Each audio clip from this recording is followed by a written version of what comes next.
Hello നമസ്കാരം everybody. അപ്പോൾ ഞാൻ ഇന്നൊരു അടിപൊളി വീഡിയോ ആയിട്ട് വന്നിട്ടുണ്ട്. പോകാം വീഡിയോയിലേക്ക്.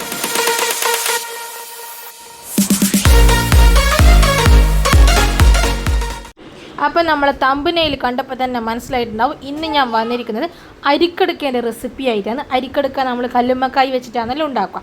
അപ്പോൾ കഴിഞ്ഞ ദിവസം അനിയൻ ടൗണിൽ പോയി വരുമ്പം കൊണ്ടുവന്നതാണ് ഈ കല്ലുമ്മക്കായി. നല്ല വലിപ്പമുള്ള കല്ലുമ്മക്കായി അല്ല, അത്യാവശ്യം എൻ്റെ കയ്യിനെക്കാട്ടിയും വലിപ്പമുണ്ട് ഇത്. അപ്പോൾ ബാക്കിയൊക്കെ കുറേ കുഞ്ഞു കുഞ്ഞു കല്ലുമ്മക്കായ്സ് ഉണ്ടായിന്. അപ്പോൾ നമ്മളിത് അരിക്കടുക്കി വെക്കാൻ പോകുന്നതാണ്. ഇപ്പം നമ്മളിത് ഉണ്ടാക്കുന്നത് രാത്രിയാണ്. രാത്രി നമ്മളിത് ആക്കിയിട്ട് രാവിലെ ചായക്ക് കടിയായിട്ടാണ് കഴിക്കുക. അപ്പോൾ ഇതിന് വേണ്ട ഇൻഗ്രീഡിയൻസ് അരിപ്പൊടിയാണ് വേണ്ടത്. അത് നമ്മുടെ എത്രത്തോളം കല്ലുമ്മക്കായി ഉണ്ടോ അതിനാവശ്യമായിട്ടുള്ള അരിപ്പൊടി എടുക്കുക. അതിലേക്ക് കുറച്ച് തേങ്ങ ചേർക്കണം, തേങ്ങ ചിരകിയിട്ട് ചേർക്കണം. അപ്പോൾ അതിൻ്റെ വീഡിയോ ഞാൻ എടുക്കാൻ വിട്ടുപോയി. അപ്പം നിങ്ങളാക്കുമ്പോൾ മസ്റ്റായിട്ടും തേങ്ങയും കൂടി ചേർക്കണം. പിന്നെ പെരിഞ്ജീരകം ഉണ്ടെങ്കിൽ പെരിഞ്ജീരകം ഇല്ലെങ്കിൽ സാധാരണ ജീരകവും കുറച്ച് മഞ്ഞൾപ്പൊടിയും ചേർത്തിട്ട് നന്നായിട്ടൊന്ന് മിക്സാക്കി എടുക്കുക. പിന്നെ നമുക്ക് ഉപ്പിട്ട ലൈറ്റ് ചൂടുവെള്ളത്തിനകത്ത് നന്നായിട്ട് ഇത് നമുക്ക് കുഴച്ചെടുക്കാം. അപ്പോൾ ഈ രീതിക്ക് അല്ലാണ്ട് വേറെ ഏതെങ്കിലും രീതിക്ക് നിങ്ങളെല്ലാം ആക്കുന്നുണ്ടെങ്കിൽ നമുക്ക് കമൻറ്റ് ചെയ്യാം കേട്ടോ. നമ്മൾ ഈ രീതിക്കാണ് അധികവും വീട്ടിൽ നിന്ന് ഉണ്ടാക്കൽ. അപ്പോൾ ആ രീതിയാണ് ഞാൻ നിങ്ങൾക്ക് പറഞ്ഞു തരുന്നത്. അപ്പോൾ ഇത് നന്നായിട്ട് ഒരു മിതമായ രീതിയിൽ കുഴച്ചെടുക്കുകയാണ് വേണ്ടത്. ഇപ്പം നമ്മൾ ആവശ്യത്തിന് കുറേശ്ശെ വെള്ളം ചേർത്ത് നമ്മളിത് കുഴച്ചെടുക്കുന്നുണ്ട്. നമ്മൾ കണ്ണൂരുകാരാണ്, അപ്പം നമ്മുടെ ഭാഷ ഇങ്ങനെയാണ് കേട്ടോ. അതിനെ ആരും തമാശ ആക്കൊന്നും വേണ്ട കേട്ടോ. നമ്മുടെ ഭാഷയോ വർത്താനമൊക്കെ ഇങ്ങനെയാണ്. അപ്പോൾ ആ രീതിക്ക് തന്നെയാണ് ഞാൻ ഈ വീഡിയോ എടുക്കുന്നത്. അപ്പോൾ ഇതാ ഞാൻ ആദ്യം അനിയത്തിമാരെല്ലാം രണ്ടുപേരും നാത്തൂമാർ രണ്ടാളും ഇങ്ങനെ ആക്കാനെല്ലാം നോക്കി. പക്ഷേ അവർക്ക് ഇതൊന്നും അത്ര വശമില്ല. പിന്നെ ഞാൻ തന്നെ ആക്കാമെന്ന് വെച്ചാൽ ഞാൻ തന്നെ രംഗത്തിറങ്ങിയിട്ടുണ്ട്. അപ്പോൾ ഞാനിത് ഇതേപോലെ അരിക്കെടുക്കാം കല്ലുമ്മക്കായിൻ്റെ അകത്ത് നിറച്ചിട്ട് എടുക്കുന്നുണ്ട്. അപ്പോൾ ഇത് ഇങ്ങനെ എല്ലാം ചെറുതും വലുതും എല്ലാം നമ്മൾ നിറച്ച് ഫില്ല് ചെയ്ത് എടുക്കുന്നുണ്ട്. ഇനി ഇത് നമുക്ക് ആവിക്ക് വെച്ചിട്ട് വേവിക്കുക വേണ്ടത്. അപ്പോൾ അപ്പച്ചെമ്പിൻ്റെ അകത്ത് വെള്ളം വെച്ച് നമ്മൾ ഇതെല്ലാം അരി മൊത്തം നിറച്ച് നമ്മൾ ഇതിൻ്റെ അകത്തേക്ക് വെച്ചിട്ടുണ്ട്. അപ്പോൾ ഇനി ഇത് നമുക്ക് രാത്രി തന്നെ നമ്മളിത് വേവിച്ചിട്ട് എടുക്കും.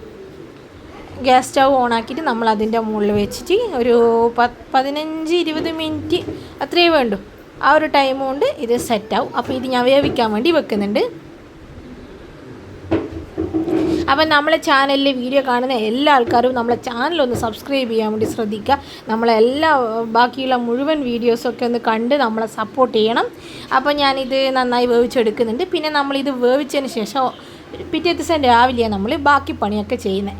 അപ്പോൾ ചെറിയൊരു പാത്രത്തിൽ കുറച്ച് വെള്ളം എടുത്തു. അതിൻ്റെ അകത്തേക്ക് നമ്മൾ കുറച്ച് മുളക് പൊടി, കുറച്ച് മഞ്ഞൾപ്പൊടി, പിന്നെ ഒരു നുള്ളു ഉപ്പും കൂടി ചേർത്തിട്ട് നന്നായിട്ടൊന്ന് മിക്സാക്കി എടുക്കുക. നമുക്ക് എത്രത്തോളം എരിവ് വേണോ അതിനാവശ്യമുള്ള മുളക് പൊടി ചേർത്ത് ആക്കിയാൽ മതി. ലൈറ്റായിട്ടുള്ള എരിവേ വേണ്ടുമെങ്കിൽ അതിനനുസരിച്ച് ചെയ്യുക. അപ്പോൾ ഞാനിത് നന്നായി മിക്സ് ചെയ്യുന്നുണ്ട്. ഇനിയിപ്പം നമുക്ക് വേണ്ടത് നമ്മൾ വേവിച്ച് വെച്ച അരിക്കെടുക്കാം. അതെടുത്തിട്ട് അതിൻ്റെ ഓട് കളഞ്ഞെടുക്കണം. ഇതെല്ലാം നല്ല വെന്ത് നല്ല സൂപ്പറായിട്ട് നിൽക്കുന്നുണ്ട്. അപ്പോൾ ഞാനിത് ഓരോന്നായിട്ട് പറിച്ചെടുത്ത് അതിൻ്റെ ഓട് ഞാൻ കളഞ്ഞെടുക്കുവാണ്. അപ്പോൾ ഇത് രാവിലെ തന്നെയുള്ള കോലാണ് കേട്ടോ. അപ്പോൾ രാവിലെ തന്നെ നമ്മൾ റെഡിയാക്കാൻ വേണ്ടിയിട്ട് അരിക്കടുക്കെല്ലാം ഞാൻ പൊട്ടിച്ചെടുക്കുന്നുണ്ട്. അപ്പോൾ ഇനി അത് നമുക്ക് മുളക് പൊടീൻ്റെ അകത്തേക്ക് മിക്സ് ചെയ്തിട്ട് എടുക്കണം. നമ്മൾ തയ്യാറാക്കി വെച്ച മുളക് പൊടി വെള്ളത്തിൽ നന്നായിട്ടൊന്ന് മിക്സ് ചെയ്തിട്ട് ഒരു കല്ല് നന്നായിട്ട് ചൂടാകാൻ വേണ്ടി വെക്കുക. അതിൻ്റെ അകത്തേക്ക് കുറച്ച് വെളിച്ചെണ്ണ ഒഴിച്ചിട്ട് അതിൻ്റെ അകത്തേക്ക് നമ്മളിത് പൊരിച്ചെടുക്കുന്നതാണ്. നമ്മളിതിന് ചില ആൾക്കാർ വറുത്തെടുക്കുക അങ്ങനെയൊക്കെ പറയും. നമ്മൾ കല്ലിലിട്ട് പിന്നെ ഇതാക്കുന്നതിന് നമ്മൾ പൊരിച്ചെടുക്കുക എന്നാണ് പറയുക. അപ്പോൾ നമ്മളിത് പൊരിക്കാൻ വേണ്ടി വെച്ചിട്ടുണ്ട്. അപ്പോൾ ഇത് ബാക്കിയുള്ളതും കൂടി ഞാൻ നന്നായി പൊരിച്ചെടുത്തിട്ടുണ്ട്. ഒരു 2 എണ്ണം നല്ല വലിപ്പമുള്ളതാണ്. പക്ഷേ അതിൻ്റെ ഒന്നിൻ്റെ അകത്ത് കല്ലുമ്മക്കായി കുറച്ച് ചെറുതാണ്. മറ്റേതിൻ്റെ നല്ല അത്യാവശ്യം നല്ല വണ്ണമുള്ള കല്ലുമ്മക്കായി എന്നെ കിട്ടിയിട്ടുണ്ട്.